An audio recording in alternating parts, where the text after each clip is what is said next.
Вы слышали про юридический театр? Так называется фестиваль в Чебоксарах. И на нем показывают театральные постановки на юридические темы. Это финал грантового проекта «Академия права». На сцене 8 команд – старшеклассники и студенты.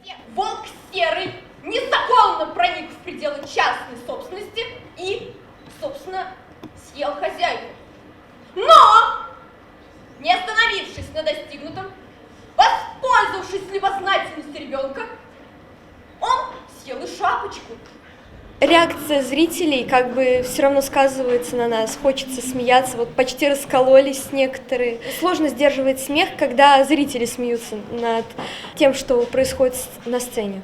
Судить сказочного героя придумали ученики 2-го лицея, а вот студенты Чебоксарского кооперативного института перенесли нас в Индию.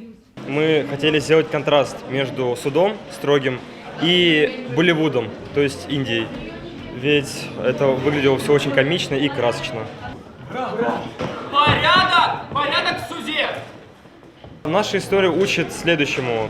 Нужно всегда отвечать за свои поступки, контролировать свои действия. И даже как бы ты не испытывал злость к человеку, нужно все равно себя сдерживать и не применять никакой силы, как физической, так и психологической.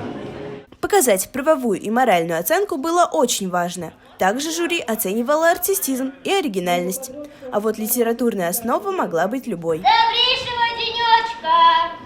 Я тут пенсию оформлять пришла. Так что давай, оформи мне все в лучшем виде.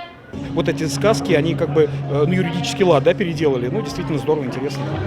Обсуждение идет за кулисами. Мы никак не можем выбрать вот 1-е, 2-е, 3-е место. Никак не получается. Там идут такие дискуссии и баталии за этим. Поэтому я, с вашего позволения, опять туда пойду. Надо нам этот вопрос все-таки решить.